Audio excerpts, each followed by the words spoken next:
Um, Louise, thank you so much for joining me here today. I feel like I've already started to enjoy our conversation off air already. So really excited that now people get to listen in to you and all you have to share with us today.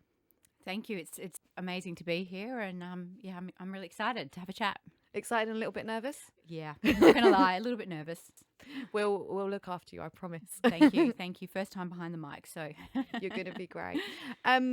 Let's talk about your superpower. What is your superpower and why is it important to you? My superpower is respect, and respect for me, it's really important because I believe really there's a couple of force multipliers that we have in business to really drive growth, and people is one of them. And how you get the best out of people, I believe, is it's all about respect. And for me as a leader, I really try and take time to think about how I make my people feel, because if people feel supported, if people feel respected, if people feel like they have an environment to do their best work, then they're going to thrive and their superpowers are going to come to life, and not only will they benefit, but the business will benefit. So I feel respect is kind of the core of how to get the best out of people. So I guess it's really a behaviour, and it's how I lead, it's how I try and influence, it's how I try and tackle hard questions through the lens of respect and respecting the situation that I'm in or the other person's in. It's how I coach. I guess it's really a behaviour. Yeah, I love that. And how did we get here to respect being your superpower? Because I love you're talking about it so passionately right now. But we went on a bit of a journey together to uncover that. Can you share a little bit with the audience about that? Yeah, no, it was. You asked me some great questions, so thank you for that.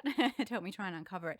Look, I think respect for me has come from my upbringing. It's come from the relationship that I've got with my family. We're a very tight family. There's four of us. We travelled quite a bit as a young child. My dad, we moved around for work, interstate and also overseas. And as just a kind of unit of four, we really had each other's backs and looked out for each other, and had parents who still remain very engaged and supportive. And they really demonstrated, I guess, not only respect, but also consideration for each other, consideration for us, consideration for the situation we were in. And from that, I guess I've learnt the superpower of respect.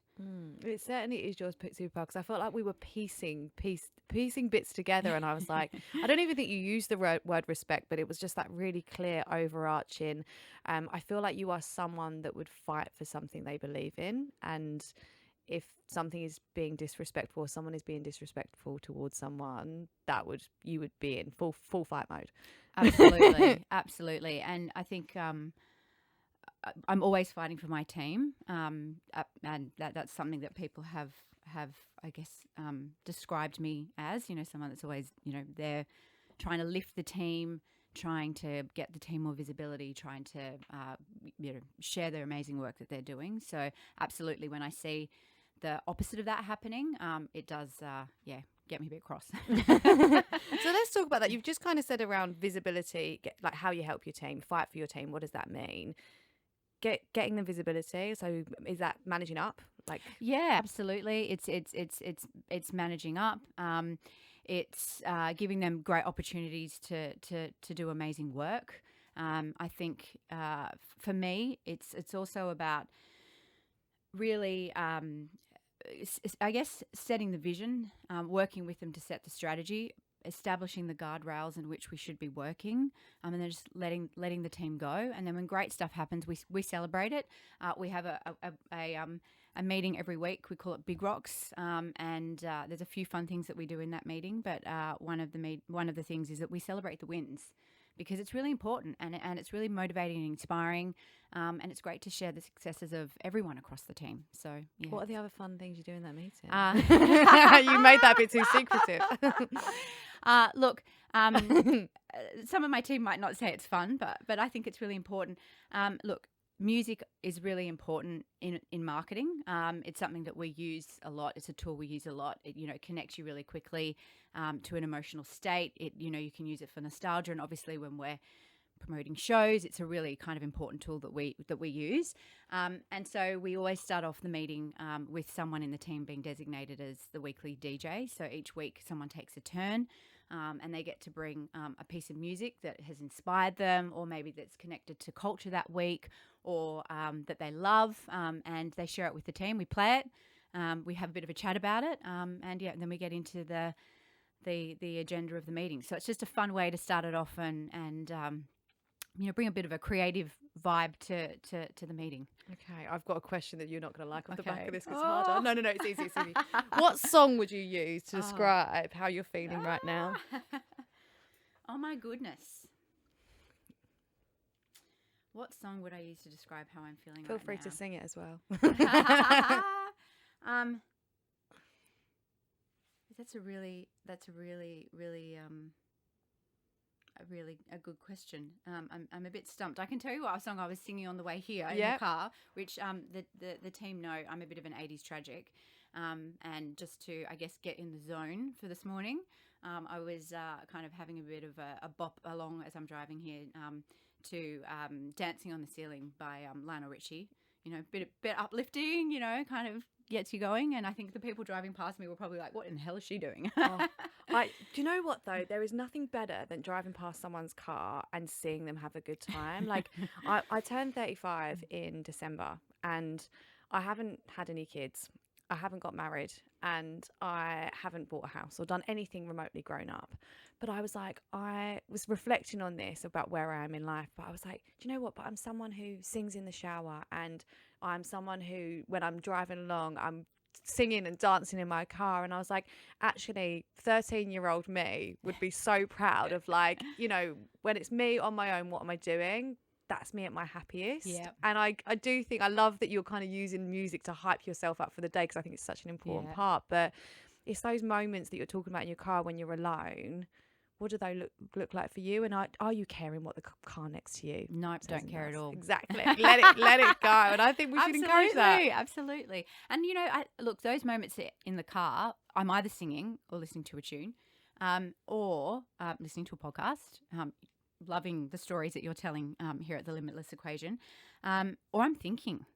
And it's actually quite often, sometimes I'll also have all the sound off, and I'll just be letting the day process.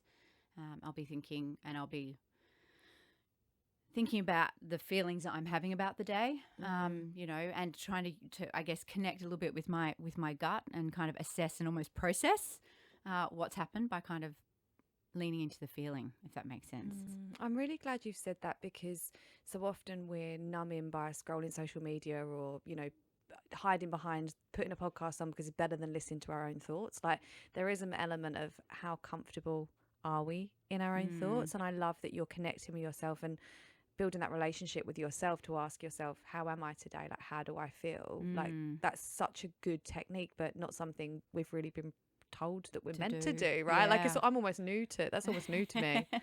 No, and you're right, and it's something that it is a learnt skill over time, because you feel so much and you just go through the motions, and life is busy, and it's very rare. Well, I find it sometimes hard, but also to make the time to just stop, reflect, feel the moment, and think about, okay, how we're going to move forward through this, and not just like react in the moment. So it is an important it's an important tool, I guess, also to have in our toolbox in difficult times and stressful situations, just to be able to take a moment and go, well, why am I feeling this way? Oh, I'm triggered because my respect radar is going off and I don't feel respected in this situation, or for whatever the circumstances may be. Yeah.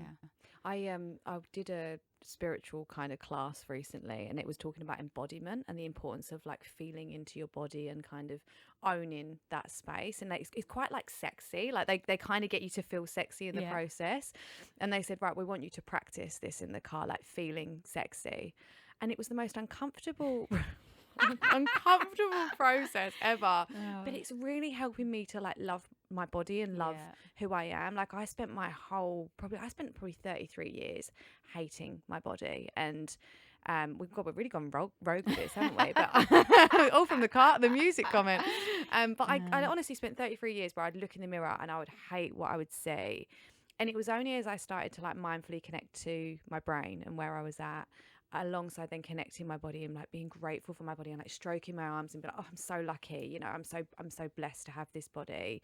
Was I then able to like start looking in the mirror and going, you look nice, like you look pretty today. And that is like the most alien concept to me ever, to look in the mirror and be kind to myself. And don't get me wrong, sometimes I look in the mirror and I think you are so ugly. But that's hard. yeah, but I Yeah. think we all do it. Like I was away this weekend with the girls.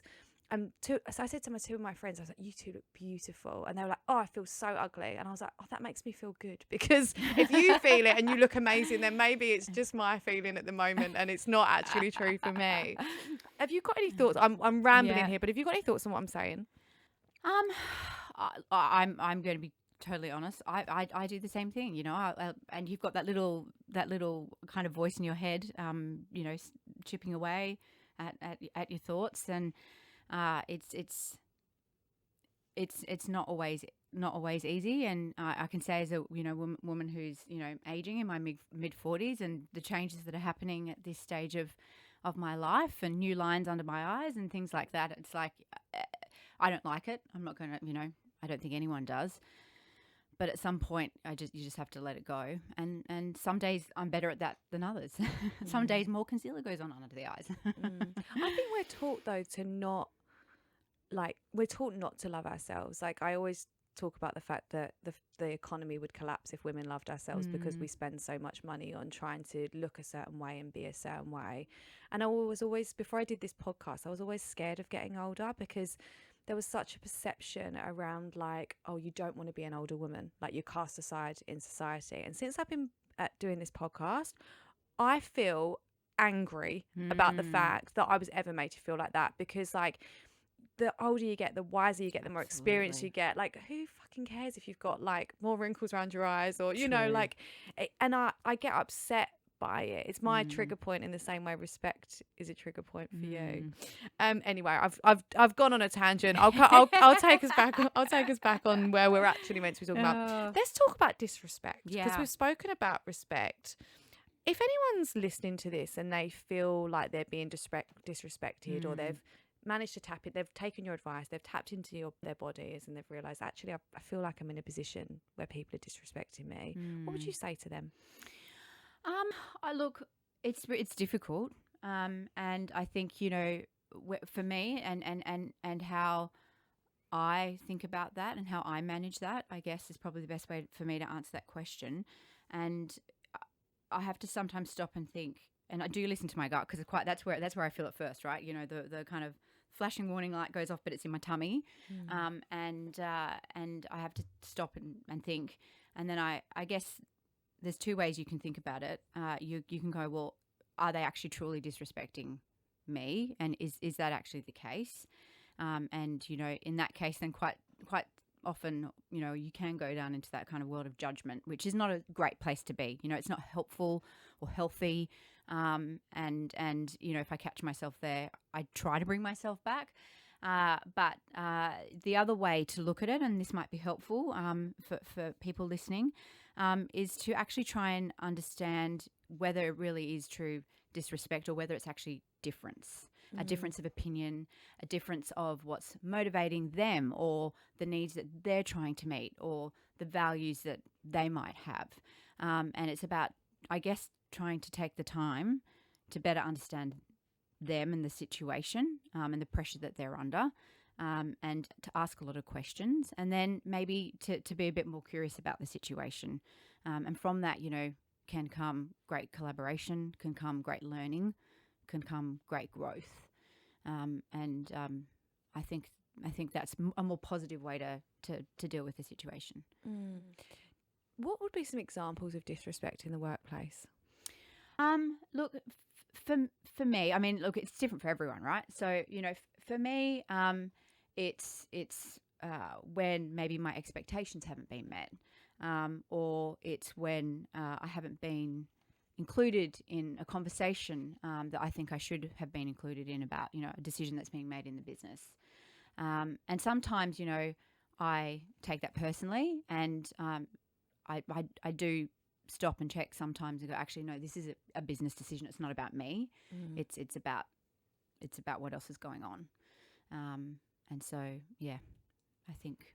So for you, it's about expectations. It's about expectations, and I have high expectations. I have very high expectations of myself. I have very high expectations of others, and sometimes that does fail me because, you know, they're not the same expectations that the other person has, and that's when I do have to stop and go, well, what are they trying to achieve, and what's actually motivating them to either include me or not include me, or have a conversation with me or not have a conversation with me about this. So I try and think about it from their perspective. I try and, you know, get in their shoes, so to speak. Don't you think so many problems would be solved if everyone was better at communicating their expectations from like when they first walk into a business and both sides? Like I even feel, even with like job descriptions, sometimes people are not like people will start a job and they've not even got a job description. Yeah. And then I'll be working with someone when I'm coaching and it will be like 6 months down the line and they'll be like, oh, well, I haven't, you know, I've done all of these things that they've asked me to do. They've been throwing things at me left, right and centre.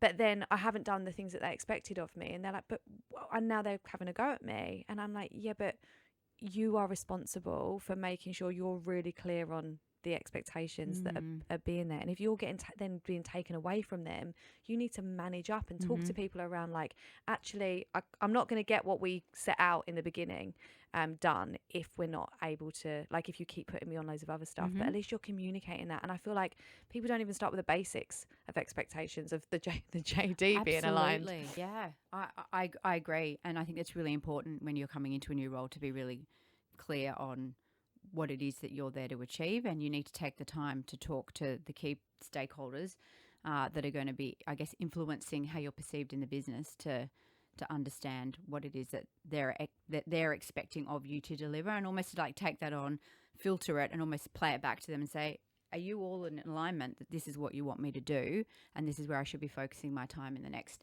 6, 12, 18 months. So I couldn't agree with you more.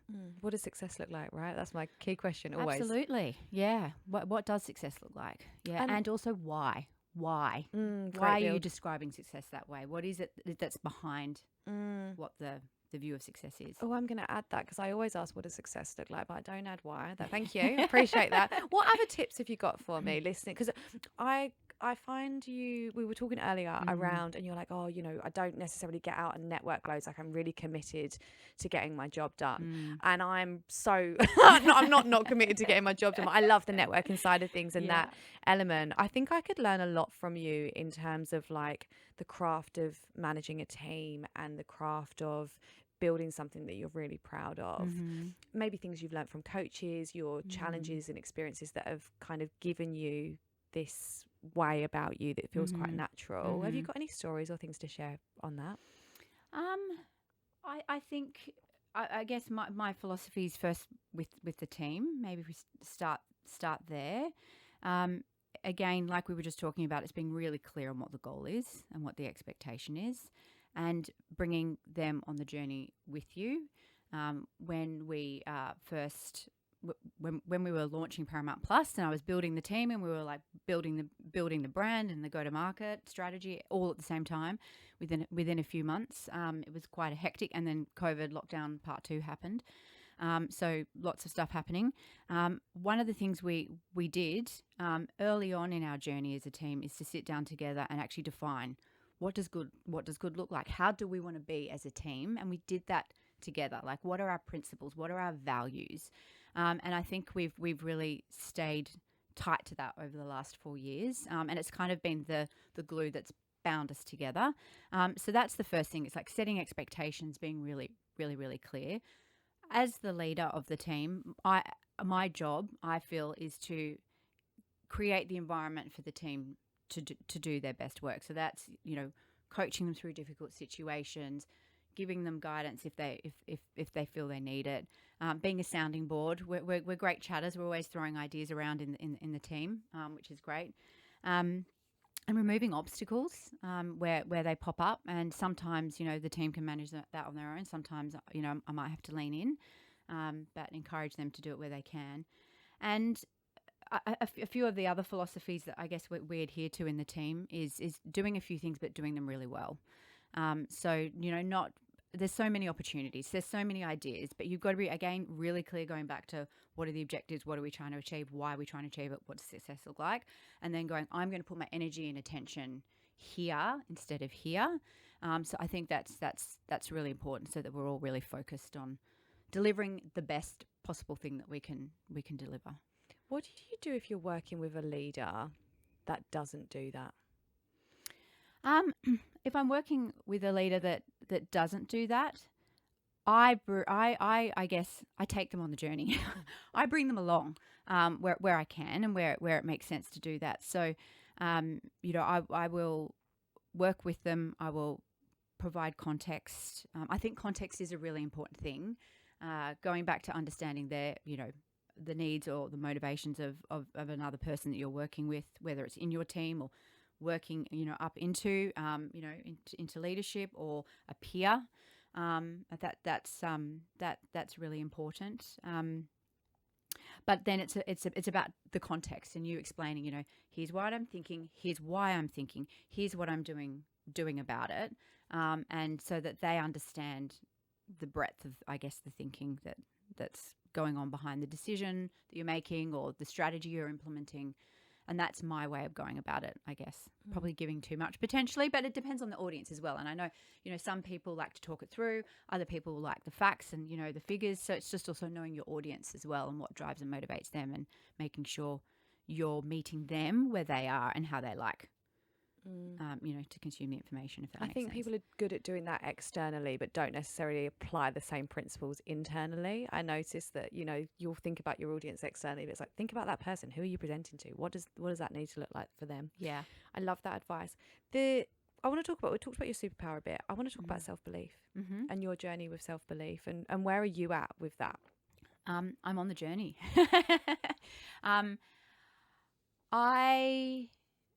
That's a good question.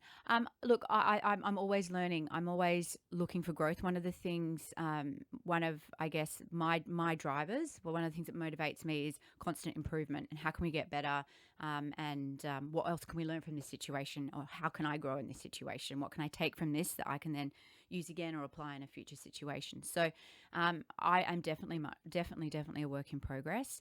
I think it's interesting as you go. As you evolve and you become more senior in your career, that you kind of make this transition, but you don't really realize you're making this transition. You're kind of going through it, but you're not necessarily taking the time to step out and go, oh, I'm actually, I'm actually methodically moving through, change, which goes to like the taking the time to reflect and actually think about that more broadly. So yeah, I'm a work in progress, and some days, I question myself, and I don't have all the answers, absolutely, and I truly also believe in surrounding yourself with people who are great at what they do, and you don't have to be the person that has all the answers, but you have to be able to ask the right questions to get the right answers. So. Yeah, I lean on them. I ask questions and sound check, soundboard. Like even yesterday, we were talking, or the day before about a piece of creative, and there were a couple of people in the room, and I was like, well, what about this? Is this and I'm like, just because I'm the manager doesn't mean that you have to take what I'm saying. I'm asking you, is this the right way to go about it? Is this are we doing the right thing? I want your opinion. I want you to help me feel comfortable in the decision we're making. So yeah, and doing that genuinely. Yeah, absolutely. I want their advice. They're the people that depending on what the subject is or the doubt that I might have. They're the people that do this every day. And they're the experts in whether it's social media. Is this post right? Have we got the line in the sand right? Is it they're the ones that are in there every day, listening to what's going on in social and monitoring, comments and stuff like that. So I'm like, I want to take their guidance. They're the experts. Likewise, my creative team, when I ask questions about, the sound mix or something like that, sometimes I'm really getting into the detail, but I'm like, you're the experts. I don't do this day in, day out. You tell me, so absolutely seeking their counsel. I think you're at that part of your career where you're ready for that. I think that what I see, you talked about the transition period that people go through and not taking a step back. I see a lot of leaders who are stepping into new roles, not necessarily, I need to word this correctly, not necessarily let go as quickly as they need to let go of that, because they've got what people need to understand is people have got to a certain point in their career because they were good at their craft, because they were good at their job. Yeah. And then you get the leadership position, you get the big title, and to your point, people are going through that transition period, but they don't want to openly say like, I'm scared, I'm nervous. They're going to wear that mask of like, okay, I'm in this. But I think it actually makes them pull back that control more, rather than where you're at, where you're like, let go of that, some of that control, and trust my team around me, trust that my role is actually to build the right people around me. Yes. What advice have you got for people that are at that let go, I think it was your language, that let go phase of transition? There's a lot of people in that space, so I'd love you to talk to that. What advice? I think reflection is important. I think listening and learning from others is a great way to do that, and to look at really senior leaders and listen to the podcast and learn some great tips. I think to your point, maybe even networking or more like having a mentor or someone that you can talk to and if bounce these questions off, someone who's maybe a little bit more senior, who's taken that step and can be a great sounding board. If you're in that situation and you're like, oh, I'm just not sure about how to tackle this, or this happened to me, how should I manage that situation? It's great if you've got someone that you can bounce that off. And sometimes people are lucky, their managers can play that role and they can do that. But sometimes you need to look outside to kind of get that counsel. And so I think that having a good mentor or a coach is important. I don't think it's a nice to have. I think it's a must. Like, I think we have to, not everyone can afford a coach, but we can all find a mentor. Absolutely. And I think people are like, oh, I'm so busy, I haven't had time to think about it. Like, I have a lot of people reaching out to me asking me, like, do they know anyone that will mentor them? And I just think it's such an important part of our growth. What's the biggest thing that a mentor has ever taught you? I was saying before, I was saying before we started on the podcast, I worked with a coach when I was at Expedia, and one of the things that I took away from, I've learned a lot through working with her, but one of the things that I took away, which I think is a really nice way of thinking about it, is, women's networks are quite narrow, but they're really deep. Those relationships are tightly held, and men's networks are very wide, but much more shallow. And so I do often encourage my team to try and get out more and talk to people and learn from them. So I think, that's certainly one piece of advice. And I think it is different for everybody and each person. But I think one piece of advice is to really try and know you. Because if you know who you are, you know what motivates you, you know what your values are, you know what your strengths are, I think it helps you to really come at things in a more objective, clearer way, and helps you be a better leader. That self-awareness piece is so interesting, and sometimes you need to even get that from people that you've been working with a long time. I've got a friend who I was working with yesterday, and they've got a few options in terms of what's next for them. Like, do they chase the CEO role? Do they go down the partnering role, or do they go out into the entrepreneurial route? And they are capable of doing any of those routes. Like, it's almost like by being so smart and talented, it's making the decision harder.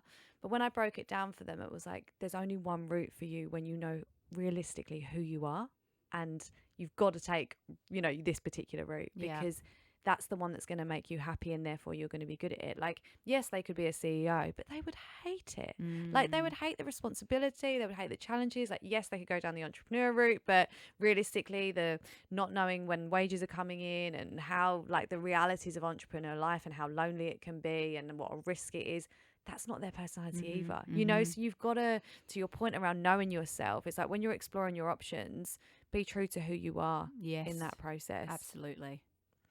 And why were you so nervous today? I'm intrigued, because I'm like, she's a powerhouse. I don't get it. So let's go into that for a minute.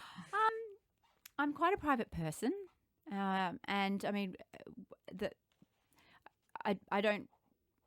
I'm quite a private person, but also I don't talk about this kind of stuff very often, and I should. And I think that's why, and I like to occasionally push myself and do things that make me feel a little bit uncomfortable. So when the opportunity to come on the podcast, I was like, actually, I should do this for myself, for my own growth, and to kind of to push me to that point of discomfort, because that's good, and that's, everyone says that's when you do learn and grow most. So.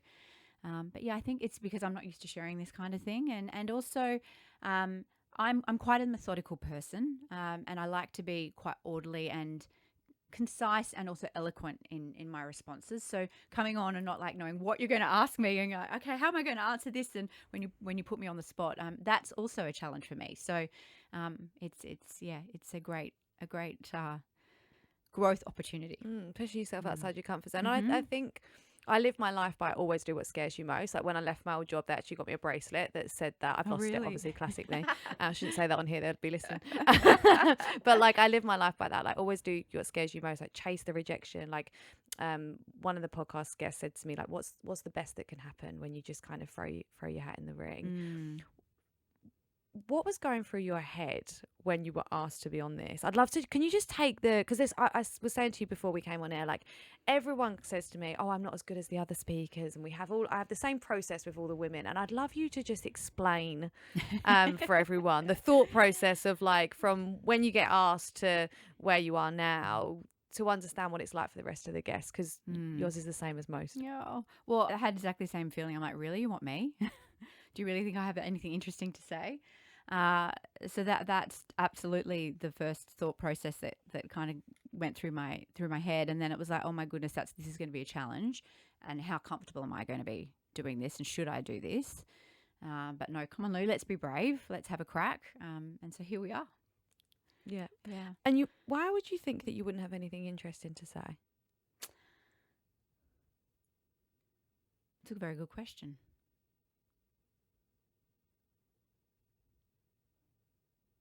Yeah, I suppose that's probably not a good reflection, because I've been on the planet for 46 years, and there's a lot of life lived and a lot of lessons learnt. So you're absolutely right. I probably do have a lot more to say than I do. Yeah. It's so common though. Like I'm calling you out here, but like we have it with everyone, right? Like it's like, why do you want me? Like you just built on the why do you want me, which is because what do I have to say? Like I don't have anything of interest to say. I feel like the really sad part about this is I think that we're almost taught that as women around stay small, stay quiet, be the good girl. And we lose that power in our voice. When I had Kathy O'Connor on originally, I don't know why I said this to her. She's the CEO of O Media, but I said to her, we need to find our voice in the boardroom and the bedroom. And she just kind of pushed past it and just kind of like smiled at me and carried on going. Yeah. But I think we've got that. It's built into us of like, well, what value can I add? I don't know if I've shared this on the podcast before, but I went to I was working at my old company, and I remember walking into a room once, and I had something that I really wanted to say. It was like actually quite valuable to the room. And I remember this guy just turned to me at one point and was like, oh, why are you in here? And I was quite young at the time. I was like, why are you in here? And I was like, and I went to speak, and he went, unless you're bringing pizza, I don't want to hear from you. See, that makes me angry. Yeah. And it was like, I probably told this story before because it stayed with me. Like this happened like over 10 years ago, and it stayed with me but it was a moment in time when I probably lost a bit of my voice. And I think we all go through that. Has there been any moments that you said you're a private person, so you might not want to share, but that have got you to that point of, I won't have anything interesting to say? I think it's maybe not interesting. It's probably as in not interesting to say, or maybe just not different or unique. Maybe, I think there's a lot of women who we're all struggling with some of the same challenges, and when we get together and have these conversations, like you really realize this, and you listen to the podcast and you're like, yes, everyone's going through the same thing. I think when I hear stories like what you told me, that just makes me really angry, because I truly believe that a great idea can come from anyone and anywhere.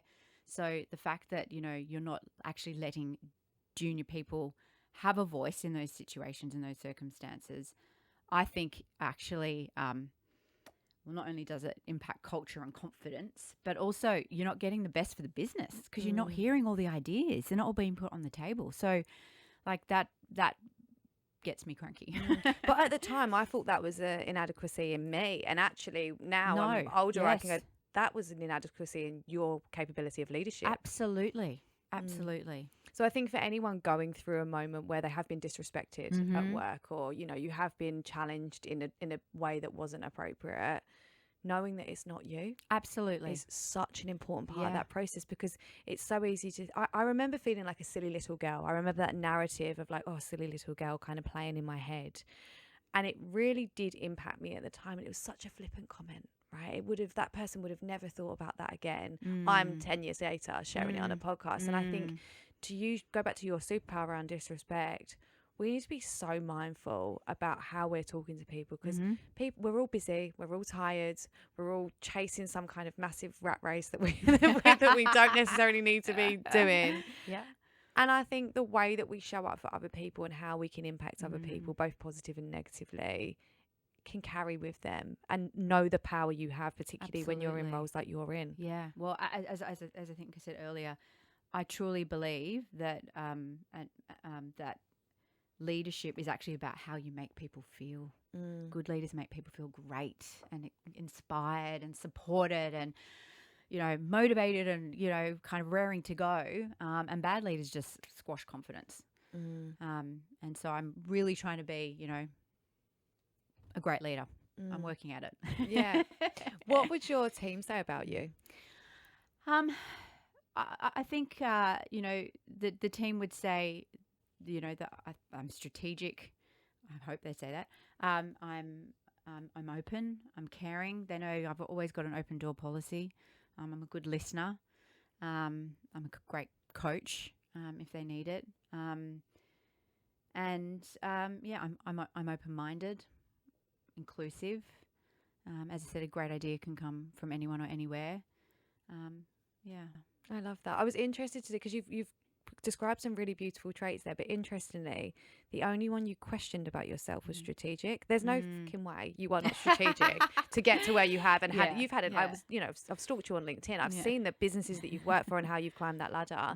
You can't be in your position without being extremely smart and extremely strategic. True. But did you notice then, like this is the purpose of this podcast is to understand self-belief around women. That all the kind of like, I'm a nice person, I'm a good person, they all came out beautifully. But the one that was questioned, or I hope they think that, was strategic. Don't you find that absolutely fascinating of where we're at? Yes, you're right. It is, and I do believe I'm strategic. By the way, yeah, I know you are. So I don't know why I said that. And I know, as I said, one of my motivators is growth, and so how can I drive growth in a business?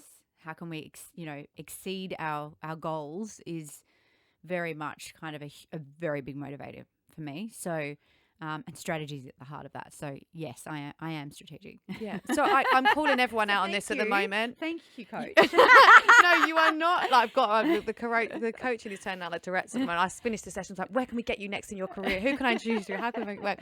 But I think that we have to do this, right? Because part of this whole process is a gift to people in the industry to go, as women, let's say that we're smart, let's say that we're strategic, then let's own it comfortably. And a big part, and you are not the first person, you won't be the last, that I've kind of called that out on deliberately, because people are looking at you going, I want to be like her, like I want to be strategic like her, I want to be smart like her.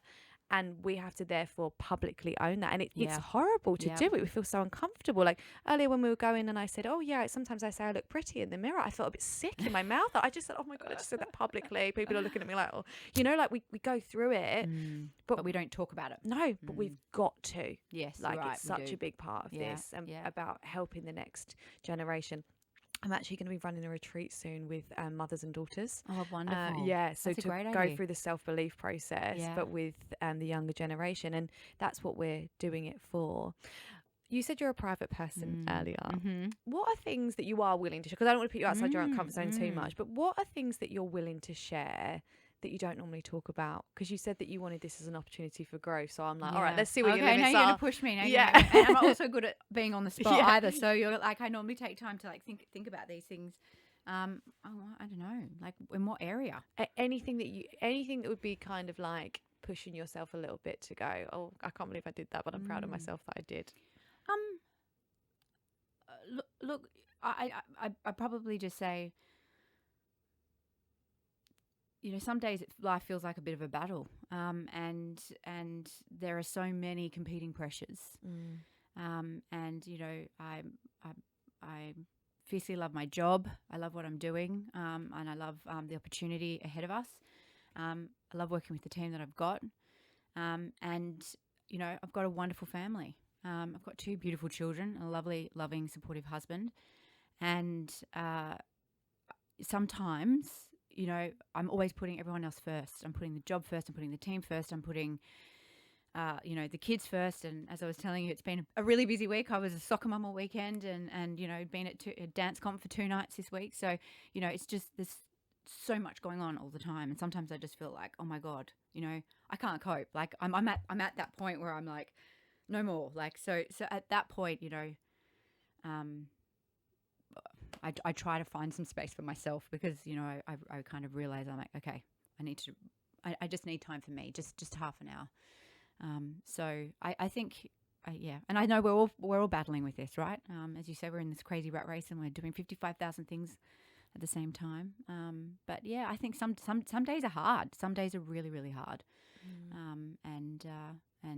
And I just, when I'm feeling that way and I just try and break it down and take a deep breath, try and find some time for myself, and then just work at things methodically and just taking a slice off at a time because I can't take much more on my shoulders. So right, I'm just gonna keep moving through the list or keep moving through what I want to do, but I'm just one job at a time, one task at a time, not thinking about everything that's going on, but just trying to really narrow my focus. Thank you for that honesty. That all was right. beautiful. I appreciate you. And what when you say you create space for yourself, what are the things that you love? So I'll explain why I'm asking this question. I was working with a client the other day, and she was talking about the fact that she doesn't know herself. She's lost herself in the rat race. She's at service to everyone else, doing everything for everyone. Yeah. And she was kind of like, I don't really know who I am anymore. And we had a really interesting conversation around, we need to create some space, if you just said you do for you, to find her. Like, you need to reconnect in with you to do that and find the things she loves again. And we went down the route eventually of like, when she was young, she really loved fashion. And actually she wanted to go into fashion, but it wasn't like an option for her at the time. So she's ended up in the media world. But like a big part of her now about finding that space and reconnecting with who she was. Now she's creating Pinterest boards and she's doing little tiny things throughout her day. So she knows that that's her reconnecting with her. And it doesn't need to be ticked off the list. It doesn't need to be an achievement. She's just practicing being her and connecting with something that's just hers. And I think that's such an important part of what we do to reconnect with ourselves. What are you said you find My space. things. Yeah. Once you found that space, what are your things that make you you?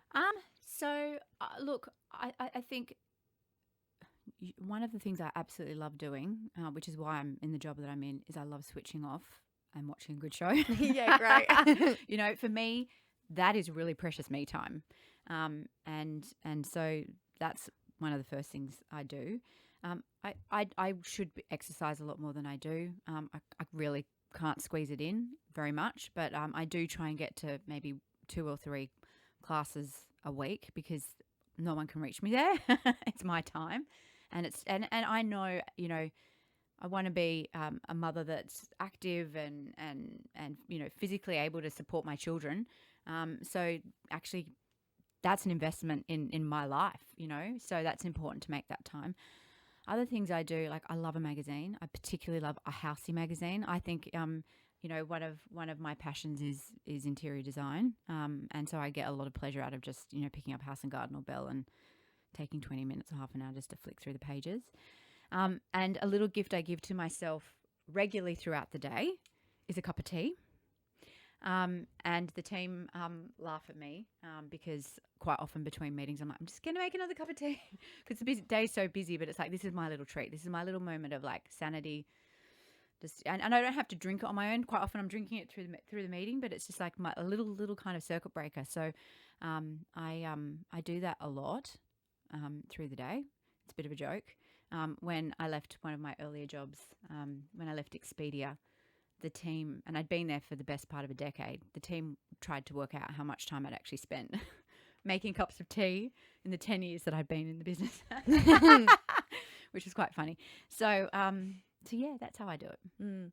I think for anyone listening, I love that you've answered that. So you're able to answer that, because I think I could ask some people that question and they wouldn't know what that looks like to them. And there's that need to reconnect with themselves. So if anyone is listening and they'd go, oh, I don't know what I'd say, what are my moments? I think this is kind of a bit of an anchor to go, let's explore that and let's look into that and find the space, as you said, to work back out who we are. Because I think you should be asked to answer that question. But if I'm honest with you, I work with a lot of people and they don't even know where to start when I ask them that. So thank you for being an inspiration there. My small challenges to you post this podcast and up until March when I see you for the event is, how can you find more time to do that?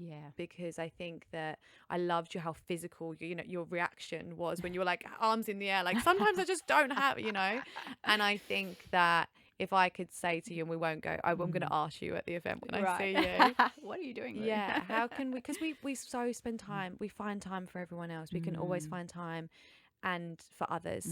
But if I like to take us out, I always talk about the inner child, and it's like, if there was a version of you inside who's just this little girl who we've all got, right? We've all got that little girl inside of us that just wanted to be loved and just wanted to play with her friends and all of those things. We carry her with us every day. And sometimes I'll work with clients and they're like, I'm too busy to eat. And I'm like, okay, but if you had a kid, you'd feed them. Yes. Right? Absolutely. So you need to feed that little child in you. You do. So I want you to think about, I want you to take that on board. And I want you to think about that as your little thing of like, you've got this little girl inside you in the same way that you've got the other children that you've got in your life that you're looking after, and how can you find a little bit more time for her to play and to do all those lovely things that are important to you.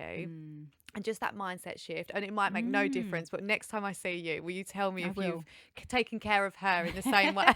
Because she might get a bit more attention, you might lean into her. Thank you so much for taking the time to do this. I just, when you meet someone, you're like, I know that you're good at what you do. You just have this like level of professionalism, but like this real warmth and depth to you. And I've really enjoyed exploring both sides of that. I've enjoyed the fact that you've been honest around being private, but you've still opened up. So thank you so much for doing this and, challenging yourself and pushing yourself through that growth phase, because you're going to be really proud when you listen to this back. So thank you. At the end of every episode, I ask who your limitless woman is. So who would you like to celebrate today? I thought about that because that was the one or two questions that, I could prepare for. And I really try and look for the positive in everyone. And there are people in my team who really inspire me with how they tackle situations that are happening in their life, or women that are in my parent network or in my peer network that I always see characteristics or things that they do, and I'm like, I love that. I want to do that. I'm going to copy that. Thanks for that idea, kind of thing. Or their capacity to take on more. When I'm like, how can you do that? You've already got a big job and you're doing that as well. Like how? But I think if I had to pick one person, I think you want me to pick one person, don't you? You can do a few if you want. Yeah. Well, someone who I think is limitless is Julie Inman Grant, and she's our e-safety commissioner. And what I think she's incredibly fearless. And so I really respect that. I think, she's going after the most richest and powerful men and businesses, organizations, corporations in the world. And wow. What is she doing? I need to know more. Sorry, you're going to have to explain that to me.